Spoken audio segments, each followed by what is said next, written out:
Salon Pak Bambang, saya mau izin bertanya, mengapa dilarang mengajarkan Taurat kepada Muslim? Mohon pencerahannya.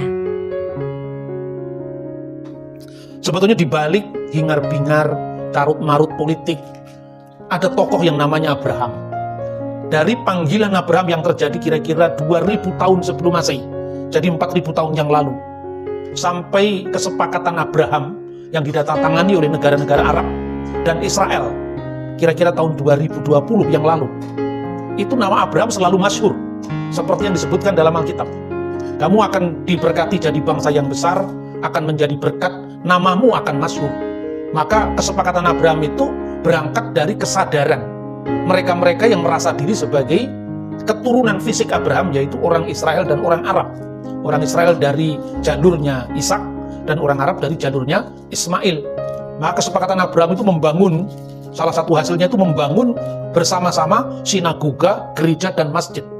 Saya berpikir saat itu, wah ini tanda-tanda perdamaian yang menyejukkan setiap mata yang memandang. Sudah mulai, ternyata perang lagi. Ya, karena apa? Ada yang suka damai, tetapi ada yang tidak suka damai. Perdamaian yang sudah disepakati lewat perjanjian Oslo antara Israel dengan Palestina itu berlangsung, makanya merdekalah Palestina sekalipun belum sempurna, yaitu lewat PLO, Yasser Arafat. Ini faksi nasionalis dari Israel, dari Palestina, dan itu tidak ada masalah, perdamaian di tepi barat. Tetapi sejak tahun 2007 Gaza itu dikuasai oleh faksi garis keras yang dinamakan Hamas, dan itulah yang konflik dengan Israel, yang perang dengan Israel. Dan Hamas itu faksi garis keras yang dinyatakan sebagai gerakan teroris oleh Mesir, oleh negara-negara barat, ya. Sehingga dengan demikian jangan kita terkecoh bahwa ini bukan perjuangan antara Israel dengan Palestina, bukan konflik antara Israel Palestina, tapi konflik antara Israel dengan Hamas. Nah, saudara-saudara, tapi kita tidak ngomong politik sekarang, kita ngomong firman Tuhan. Abraham itu menjadi masyhur sesuai dengan firman Tuhan. Dihayati oleh tiga agama itu dengan perspektif teologis masing-masing. Dan saya akan membahas itu, ya. Karena sekarang ini banyak orang Indonesia yang Kristen juga kebingungan dengan fenomena ini. Ada seorang rabi Yahudi yang sering datang ke Indonesia yang mengatakan bahwa pandangan Yahudi tentang Kristen itu adalah Abu Dazarah, penyembah berhala. Nah, ini kan perlu dijawab yang seperti ini. Bahkan ada media-media Islam atau YouTube atau apa, saya sering mendapatkan kiriman, padahal nggak pernah saya tonton itu. Saya cuma lihat judulnya saja. Katanya orang Yahudi lebih dekat dengan Islam ketimbang dengan Kristen, katanya. Jadi lebih baik kalau orang Yahudi beribadah di masjid ketimbang beribadah di gereja yang penuh patungnya. Nah, mana patungnya? Nggak ada sekarang, ya kan? Nah, orang itu salah paham kan begitu. Karena apa? Ini kan situasi ketika waktu itu, ya, statement semacam ini. Waktu itu ketika orang-orang Yahudi itu mengalami persekusi oleh pihak Barat. Dan Barat itu notabene memakai kekristenan sebagai tameng, sebagai kedok. Jadi ini catatan historis abad pertengahan. Gitu loh kira-kira. Nah, dengan Islam waktu itu hubungannya baik-baik saja. Misalnya Rabi yang terkenal namanya Rabi Rambam. Itu singkatan, ya, Rabi Moses ben Maimun. Makanya disingkat Rambam. Itu Rabi hidupnya di abad pertengahan, ya. Dia mengatakan bahwa Islam itu termasuk tidak menyembah berhala, sekalipun agamanya juga bukan agama yang benar. Tapi Kristen itu penyembah berhala. Itu disebutkan dalam misalnya salah satu catatan yang namanya Hilkot Abu Dazarah 9, ya, baris atau angka keempat. Dia mengatakan orang Kristen dengan ibadah minggu dan perayaan-perayaannya semua itu adalah penyembahan berhala. Tetapi Islam dikecualikan dari penyembahan berhala, tapi termasuk agama yang salah juga, katanya. Nah, orang kan tidak paham bagaimana perspektif Yahudi terhadap Islam dan Kristen, bagaimana perspektif Islam terhadap Kristen dan Yahudi, dan sekarang saya akan bicara bagaimana perspektif Kristen tentang Yahudi dan Islam. Fair dong, ya kan? Masa kita harus mendengar dari orang lain? Kita kan juga punya sikap, punya pembelaan ketika kekristenan disebut sebagai penyembah berhala. Dalam hal Abu Dazarah atau penyembahan berhala itu Islam dikecualikan oleh Rabi Rambam. Tetapi Kristen tidak, ibadah minggu dan perayaan-perayaannya itu adalah bentuk penyembahan berhala. Karena orang Kristen percaya dengan Trinitas, Bapa, Putra, dan Roh Kudus, yang menurut kekristenan sendiri itu adalah Allah yang Esa, Elohim Echad. Nah, lalu Orang berhenti sampai di situ. Padahal secara historis, setiap agama itu kan punya kesan terhadap agama lain. Dan itu tidak bisa lepas daripada warisan sejarah. Satu contoh misalnya. Tafsir Quran tentang kekristenan di masa Perang Salib. Itu jauh lebih keras dengan tafsir-tafsir Quran terhadap kekristenan. Artinya ayat-ayat yang berkaitan dengan kekristenan yang muncul di masa damai. Saya bisa contoh ya. Tafsir yang muncul di masa Perang Salib itu kekristenan kan sebagai musuh.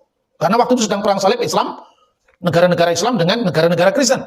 Tetapi di abad 19, awal abad 20, ketika kekristenan damai saja dengan Islam, muncul tafsir yang lebih ramah. Misalnya tafsir Al-Qasimi, yang menyebut bahwa tuduhan Quran tentang bentuk penyembahan terhadap Salisu Salasa, ketiga yang tiga. Itu ada ayatnya dalam Al-Quran, surat Al-Ma'idah ayat 73, laqad kafara alladziina qalu innallaha salisu salasa. Sungguh telah kafir orang yang mengatakan Allah itu ketiga dari yang tiga. Biasanya ini dipahami sebagai trinitas. Tapi kata Al-Qasimi, wala taqulu salasa. Jangan mengatakan Tuhan tiga. Itu bentuk penyembahan yang keliru dari kekristenan hersi, kekristenan bidat yang namanya sekte Maryamiyun, di mana menyembah Maryam dan memasukkan Maryam di dalam ketiga yang tiga tadi, yaitu Allah, Isa, dan Maryam. Itu tafsir Al-Qasimi. Maka dia mengutip juga di dalam Quran, yaitu ayat yang 116 dari surat Al-Maidah, di mana Allah mengkonfirmasikan kepada Isa. Ditanya, a'anta qulta linnasi taqiduni wa ummiya ilahaini min dunillah. Apakah kamu wahai Isa berkata pada sesamamu manusia, jadikanlah saya, Yesus, Isa, dan ummiya ibu saya, ilahaini menjadi dua ilah di samping Allah. Berarti di sini bukan Bapa, Putra, dan Roh Kudus, tapi Bapa, Ibu, dan Anak. Ini Al-Qasimi. Jadi saya tidak mau terus campur agama orang lain, tapi saya hanya menunjukkan bahwa ketika agama-agama dalam kondisi damai, kesannya terhadap orang lain itu lebih ramah ketimbang muncul dalam suasana perang. Begitu juga misalnya Rabi Rambam lebih ramah terhadap Islam, karena Rambam hidup ketika dia berada dalam perlindungan pemerintahan Islam. Zamannya Sultan Salahuddin Al-Ayyubi, di abad ke pertengahan yang lalu itu, bukan sekarang. Tetapi orang lupa kadang-kadang ini bedanya logika polemik dan logika dialog. Logika polemik itu pokoknya orang lain itu harus salah. Sekalipun orang itu menyatakan sedikit kebenaran yang tidak penuh, tapi dianggap semua tidak ada artinya. Ini teologi hantam kromoisme. Pokoknya semua yang ada di luar kita harus salah, harus terkutuk, harus kalah. Itu tidak seperti itu orang Kristen diajar. Yesus pun ketika dilapori muridnya dalam Markus pasal 9, lihat itu ada orang yang bukan muridmu, mengusir setan atas namamu. Laranglah dia. Apa kata Yesus? Jangan larang dia. Tidak mungkin orang itu mengusir setan atas nama Yesus sekaligus menyangkal Yesus. Maka dikatakan barang siapa tidak melawan kita, dia ada di pihak kita. Padahal itu bukan orang Kristen, bukan orang pengikut Yesus. Siapapun yang memberi kamu secangkir air karena nama Yesus, dia tidak kehilangan upahnya. Seharusnya kita mengembangkan teologi yang ramah, sekalipun kita tidak kehilangan jati diri kita, kan? Nah, seperti itu, saudara-saudara. Nah, di mata Rambam, itu kan teologi pendekatan dengan Islam ya. Bukan berarti Kristen kemudian sama sekali dihiraukan, tidak. Coba kalau kita membaca bukunya Rambam itu secara lebih detail, ya. Dalam suratnya kepada orang-orang Yaman, yang namanya Rabi ini, abad 13 ini, menganggap Muhammad itu adalah orang gila. Nah, kenapa itu nggak dikutip? Itu kan ungkapan yang seharusnya jujur diakui, kan? Dia disebut Hamesuka, orang gila, dan nabi palsu. Jadi sekarang mungkin nggak orang Yahudi ikut sembahyang di masjid yang ada ungkapan wa asyhadu anna Muhammad Rasulullah, dan kami bersaksi Muhammad Rasulullah. Sedangkan Muhammad di mata Rambam adalah orang gila. Yesus pun juga dianggap sama oleh dia. Nah, ini polemik, saudara-saudara. Tapi di pihak lain, Rambam, Rabi yang sama ini, saya kutipkan ya, dalam bukunya yang berjudul Tesufot Harambam, artinya jawaban Rabi Rambam. Dia mengatakan begitu. Di dalam Tesufot Harambam 149. Ini jawaban Rabi di abad pertengahan ini. Bolehkah mengajarkan Taurat kepada orang-orang bukan Yahudi? Tidak boleh. Siapapun yang mengajarkan Taurat kepada orang-orang bukan Yahudi, dia bertanggung jawab terhadap nyawa. Artinya kebinasaan.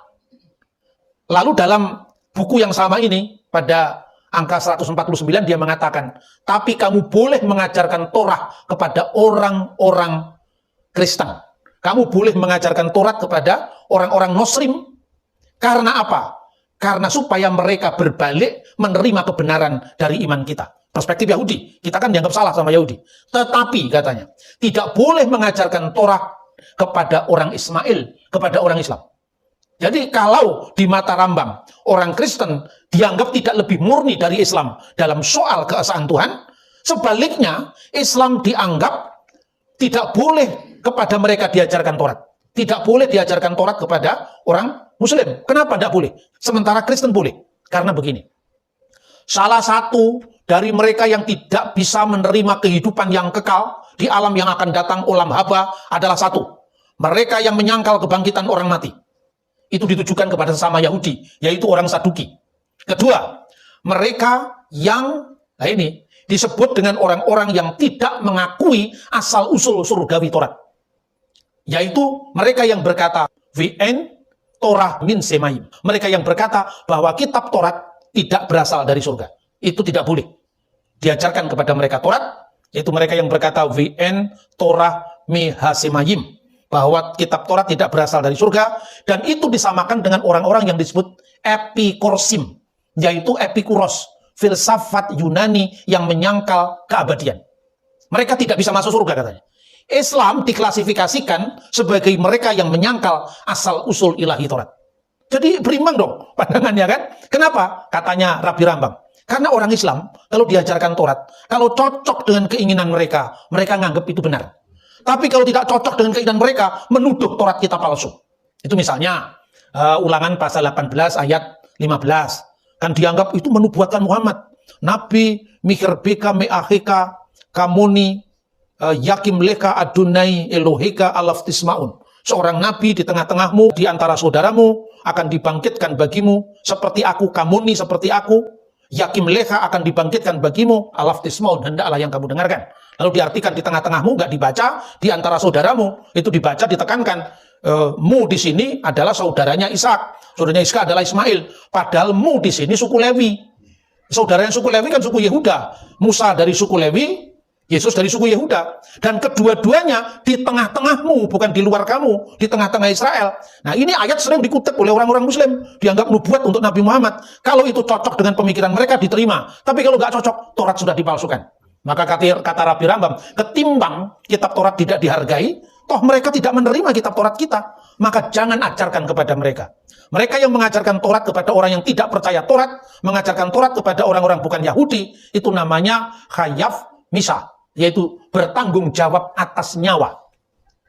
Tapi untuk orang Kristen boleh, kepada orang Muslim boleh, karena mereka mengakui asal-usul ilahi Taurat. Mereka mengakui bahwa Taurat ini diilhamkan oleh Tuhan. Maka orang Kristen hanya salah pada bidang tafsir, tapi tidak salah pada teksnya. Artinya orang Yahudi mengakui Kristen itu sama dengan mereka dalam hal mengakui otoritas Alkitab, otoritas kitab Taurat. Soal tafsir yang berbeda, itu mirip perbedaannya antara Parisi dengan Saduki, Parisi dengan Eseni, dan kekristenan adalah bagian yang tak terpisahkan, saudara satu Torah dengan orang Yahudi. Sementara Islam percaya dengan Tauratnya sendiri. Apabila cocok diterima, kalau nggak cocok dituduh palsu. Itu yang terjadi sampai hari ini. Dan saya selalu menjawab ketika iman Kristen disalahpahami, maka saya jelaskan seperti ini. Bukan saya setuju dengan Rabi Rambam, saya jelas nggak setuju. Iman saya dianggap Abu Dasara, penyembahan berhala, masa saya setuju? Harus saya luruskan. Tetapi saya juga harus meluruskan kepada saudara-saudara Muslim yang sering menggunakan ini seolah-olah Kristen itu di mata Yahudi semua penyembah berhala. Setiap agama itu kan punya kelompok moderat, punya kelompok garis keras. Nah, Yahudi yang sering datang ke Indonesia itu adalah kelompok garis keras. Itu kelompok polemik, ya. Makanya harus kita baca dua-duanya. Setiap agama kan punya kelompok garis keras, kelompok garis lucu, kelompok garis lembut, kan ada semua kan. Saya ini bukan garis keras, mungkin garis lembut atau garis lucu. Karena apa? Kita nggak bisa memaksakan pandangan kita kepada orang lain, apalagi orang lain yang tidak seasas kitab sucinya dengan kita. Nah, itu pandangan Yahudi tentang Islam dan tentang Kristen. Sekarang bagaimana pandangan Islam terhadap Yahudi dan Kristen? Jangan lupa loh, Islam itu dalam sejarahnya juga keras terhadap Yahudi.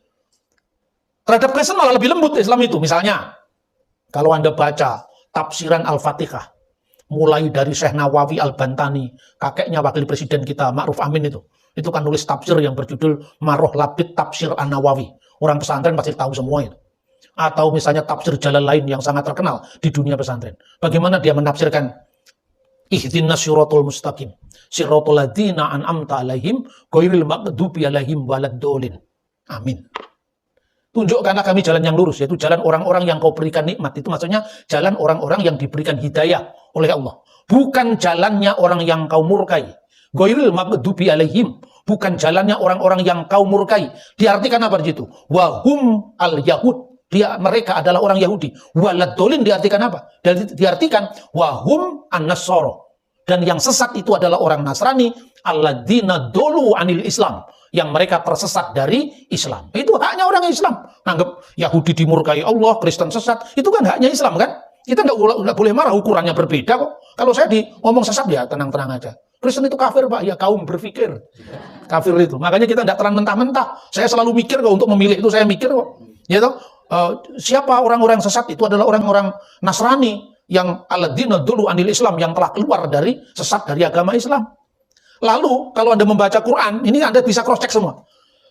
Orang Yahudi itu dinyatakan orang yang paling keras permusuhannya terhadap orang Muslim, yaitu orang Yahudi dan orang musyrik, para penyembah berhala, para orang yang menyekutukan Allah. Tetapi terhadap Kristen berbeda, dianggap paling dekat persahabatannya dengan Islam.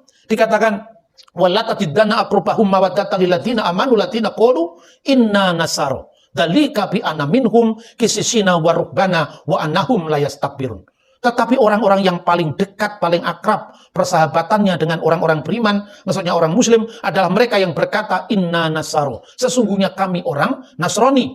Hal itu disebabkan dzalika bi anna minhum qissisina wa rubbana wa annahum la yastakbirun. Di antara mereka itu ada orang-orang yang disebut para rahib, para biarawan, para pendeta, dan mereka tidak menyombongkan diri. Ini juga ayat punya makna historis. Kalau dulu orang Yahudi keras permusuhannya terhadap Islam, ternyata di abad 13 lembut-lembut juga antara Rabi Rambam dengan pemerintahan Muslim waktu itu Salahuddin Al-Ayyubi. Nah sekarang ketika Hamas meletus perang dengan Israel, lah ini lihat sendiri lembut apa tidak sekarang? Nggak lembut kan? Siapa yang mau ibadah ke masjid sekarang di Gaza?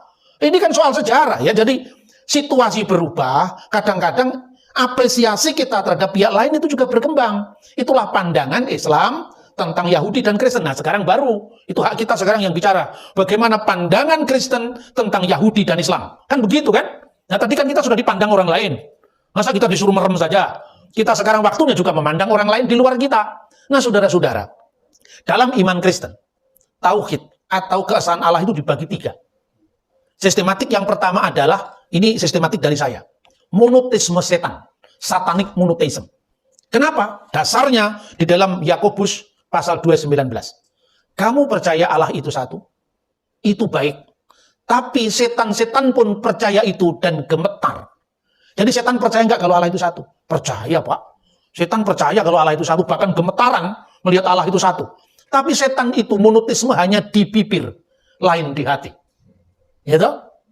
Karena apa? Mereka tidak berbuat sesuai dengan apa yang diekrarkannya. Di depan dia ngomong, tidak ada ilah selain Allah, tidak ada Tuhan selain dia. Dia satu, setan juga tahu. Tapi perbuatannya membunuh, berbohong, menyebar hoax. Apakah itu perbuatan Allah? Itu perbuatan setan. Makanya ISIS, benderanya tertulis la ilaha illallah. Tapi membunuh manusia, seperti membunuh seekor binatang. Ini jangan lupa, setan bisa menggunakan monoteisme untuk mengecoh manusia. Seolah-olah mereka beriman paling murni, tapi tidak ada buah-buah roh. Maka monoteisme tingkat terendah, monoteisme pengakuan ini perlu ditingkatkan. Itulah yang disebut monoteisme Abraham. The Abrahamic monotheism. Kenapa Abraham monoteis? Jelas Abraham itu kakek moyangnya penyembah berhala di Ur. Lalu Tuhan memanggil dia, tinggalkanlah negerimu, tinggalkanlah rumah bapamu, ke suatu tempat yang akan kutunjukkan kepadamu. Tempatnya dia belum tahu. Saudara tahu bahwa Mesopotamia di abad milenium zamannya Abraham, milenium kedua sebelum Masehi, itu tempatnya ekonomi dunia. Siapa yang tidak mengenal Mesopotamia? Peradaban pertama muncul di sana. Peredaran uang, peredaran properti yang maju, semuanya ada di Mesopotamia menurut bukti-bukti arkeologi. Kita saja mengenal aksara baru abad keempat. Anda mau baca bagaimana sistem hukum di zaman Abraham, ditemukan prasastinya sekarang. Itu membuktikan bahwa Mesopotamia itu adalah pusat peradaban saat itu. Misalnya prasasti Nusi yang berbicara tentang penjualan hak kesulungan, cocok dengan Alkitab kan? Kalau coba Anda pahami menurut budaya kita, masa kesulungan bisa dijual? Siapa yang mau laku kesulungan dijual? Ya toh? Karena kesulungan itu bukan sekedar anak yang lahir pertama, tapi menerima warisan 2 kali lipat Nah, Esau hanya membatasi kesulungan dari harta benda. Yang 2 dan 3 nggak dibaca. Berhak menerima berkat orang tua dan menjadi pemimpin family altar, pemimpin mesbah keluarga. Itu ada dokumen atau prasastinya. Maka orang yang membaca Alkitab tanpa membaca sejarah kadang-kadang bingung. Yakub penipu kok bisa diberkati Tuhan? Ya kan? Padahal sebetulnya Yakub itu justru menghormati hak kesulungan secara utuh. Bukan sekedar dipahami menerima warisan 2 kali lipat, tapi juga pemimpin mesbah keluarga, dan satunya lagi adalah menerima berkat dari orang tuanya, dalam hal ini berkat Abraham. Prasasti Nusi juga bicara tentang seorang istri boleh memberikan hambanya kepada suaminya untuk memperoleh anak dari suaminya. Dan prasasti itu meneguhkan catatan Alkitab, Kejadian pasal 16. Prasasti Nusi didukung lagi oleh namanya Undang-Undang Lipit Estar. Dalam undang-undang yang ditemukan sejaman dengan Abraham ini juga ada ketentuan. Apabila seorang hamba melahirkan anak bagi tuannya, maka anak itu bisa menjadi anak sang tuan, mendapatkan pengakuan apabila sang anak lahir di rumah nyonyanya. Karena waktu itu belum ada tes DNA untuk membuktikan benar nggak itu anak dari sang suami. Dari latar belakang itu, makanya Alkitab mencatat ketika malaikat bertemu Hagar. Hagar, dari mana asalmu, kemana tujuanmu? Kembalilah ke rumah nyonyamu, biarkan kamu ditindas olehnya. Kalau Anda memahami dari zaman kita sekarang, Tuhan kok membiarkan penindasan? Betul apa tidak? Tuhan kok membiarkan penindasan terhadap seorang hamba? Tidak, karena Ismail tidak ikut salah. Kalau Ismail lahir di luar rumah Abraham, dia tidak dapat pengakuan dari anaknya Abraham. Satu lagi, Sarah menginginkan Hagar diusir. Abraham sebel hati, ya kan? Tapi Tuhan sekali lagi mengatakan, apa yang dikatakan Sarah itu kamu lakukan. Tuhan itu bagaimana? Orang diusir cuma anak kecil saja bermain, kok seolah-olah malah membenarkan apa pengusiran itu. Dan lagi pula, kenapa Abraham begitu bucin, budak cinta terhadap Sarah? Benar gak? Itulah yang namanya anakronisme sejarah. Anak itu artinya menolak. Kronos itu adalah kronologi. Jadi kita memahami sejarah itu dari pikiran kita sekarang. Bukan 2000 tahun yang lalu di zaman Yesus, bukan 4000 tahun yang lalu di zaman Abraham. Akibatnya apa? Kita tidak melakukan eksegese, mengambil makna dari teks itu, tapi kita melakukan eisegese, memasukkan prapaham kita, pikiran kita dalam teks kitab suci. Makanya terjadilah tafsir yang aneh-aneh di dunia modern ini. Karena apa? Kita membaca teks ribuan tahun yang lalu, kita pahami secara anakronistik dari bahasa kita, budaya kita sekarang. Maka ketika Tuhan mengatakan, tinggalkanlah negerimu, itu bukan sekedar meninggalkan batas-batas geografis, tapi juga meninggalkan hukum yang tidak adil.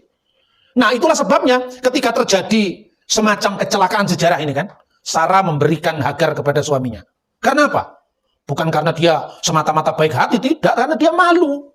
Bagi orang Timur Tengah kuno, sekalipun dia orang merdeka, kalau dia mandul tidak ada gunanya, tidak ada harganya. Hagar, kenapa dia mau? Kapan lagi naik kelas kalau tidak memanfaatkan tawaran dari sang nyonya? Jadi dua-duanya punya ambisi kan? Ya toh? Akhirnya lahirlah Ismail. Naluri seorang wanita tetap berlaku. Bahwa saya lebih hebat dari nyonya saya. Saya budak, tapi saya kan orang yang subur rahim saya, dan itu menjadi pujaan di Timur Tengah. Makanya ada larangan dalam Alkitab itu, karena Israel dikuduskan, jangan kamu makan anak kambing bersama susu induknya. Itu pemujaan Dewi Kesuburan Asera di Timur Tengah kuno. Nah, itu larangan bagi orang Yahudi. Anda yang orang Manado tidak usah ikut-ikut. Karena memang tidak ada kaitannya dengan orang Yahudi. Orang Manado nggak dipilih sebagai bangsa yang dikuduskan, yang dibedakan dengan bangsa lain kan. Gitu loh kira-kira membaca Alkitab itu, saudara-saudara. Maka kemudian Ismail lahir. Tuhan adil, Ismail tetap menjadi bangsa yang besar. Diberkati juga sama jadi bangsa yang besar. Berketurunan banyak, anaknya 12, fair toh? Tuhan adil. Ismail diberi 12 anak, melahirkan 12 suku. Kedar, Nebayot, dan seterusnya itu. Israel juga 12 anak dengan 12 suku. Plus 1 perempuan masing-masing. Selain 12 suku Israel diberikan Dina. Selain 12 suku Ismail diberikan Mahalat. Fair, Tuhan adil. Ya. Tetapi berkat yang terakhir tidak pernah diberikan pada Ismail. Apa itu? Olehmu semua kaum di muka bumi akan mendapatkan berkat. Inilah yang disebut dalam perspektif Kristiani sebagai the messianic blessing. Berkat mesianik yang hanya diberikan kepada Abraham, Ishak, Yakub. Dan lewat jalur ini, dunia diberkati dengan keselamatan kekal dalam Yeshua HaMashiach, Yesus Kristus yang ditegaskan ben David ben Abraham, anak Daud, anak Abraham. Maka kepada Abraham diberikan olehmu semua kaum di muka bumi akan mendapatkan berkat. Ketika Ishak nyaris dikorbankan untuk menguji Abraham. Setelah Abraham lolos dari ujian itu, berkat ini diulangi. Olehmu semua kaum di muka bumi akan mendapatkan berkat. Kepada Ishak juga diberkati dengan yang sama. Oleh keturunanmu semua kaum di muka bumi akan mendapatkan berkat. Kepada Yakub juga seperti itu. Olehmu dan keturunanmu semua kaum di muka bumi akan mendapatkan berkat. Tidak kepada Ismail. Apa Tuhan tidak adil? Justru Tuhan itu tidak bisa diubah rencananya. Karena kecelakaan sejarah, persekongkolan antara Hagar dengan nyonyanya dengan Abraham. Tidak, karena janji pemanggilan Abraham dalam Kejadian 12:1 sampai dengan 3 diberikan sebelum Hagar hadir dalam kehidupan Abraham, ya kan? Berarti janji itu berlaku untuk Sarah. Maka ketika Abraham sudah diberi anak Ismail, biarlah Ismail itu hidup, diperkenankan hidup di hadapan hadiratmu. Dia sudah enjoy dengan anaknya itu. Umurnya sudah tua, istrinya sudah berhenti haid menopause. Apalagi Tuhan. Tapi Tuhan mengatakan tidak, melainkan yang disebut keturunanmu yang berasal dari Sarah. Makanya orang Yahudi sampai sekarang kalau berdoa, Baruch atah Adonai Elohenu melek haolam. Terpujilah engkau ya Tuhan Allah kami Raja yang kekal, Elohe Abraham, Elohe Yitzhak, Elohe Yakub. Makin Abraham, Allah Ishak, Allah Yakub, perisai Abraham. Tidak ada Elohe Ismail. Apa Ismail terkutuk? Tidak. Ismail bukan jalur mesianik. Itu maknanya. Dalam hal ini Kristen dan Yahudi sama. Meskipun orang Yahudi tidak menerima Yesus sebagai Mesias. Tapi bahwa Sang Mesias akan muncul dari Abraham, Ishak, dan Yakub itu sama. Hanya bedanya orang Yahudi tidak menerima Yesus. Tetapi konsep tentang Mesias sebagai imam, nabi, raja itu sama. Karena perjanjian lama yang mengungkapkan hal itu. Kitab bersama yang diyakini Yahudi dan Kristen dengan tafsir yang berbeda. Nah, saudara-saudara terkasih dalam Tuhan, ini pentingnya. Pertama, jadi monoteisme Abraham itu terbatas pada dia taat tapi dia belum tahu. Baru di hasilnya kemudian kan tergenapi. Kenapa Tuhan mengizinkan pengusiran Hagar dengan anaknya? Karena kalau tidak diusir, firman Tuhan tidak digenapi. Dia akan tinggal bersebelahan dengan saudara-saudaranya. Maksudnya dengan Ismail, dengan Ishak. Ya? Maka orang-orang yang menjadi keturunan Ishak atau Israel itu disebut Bene Yisrael.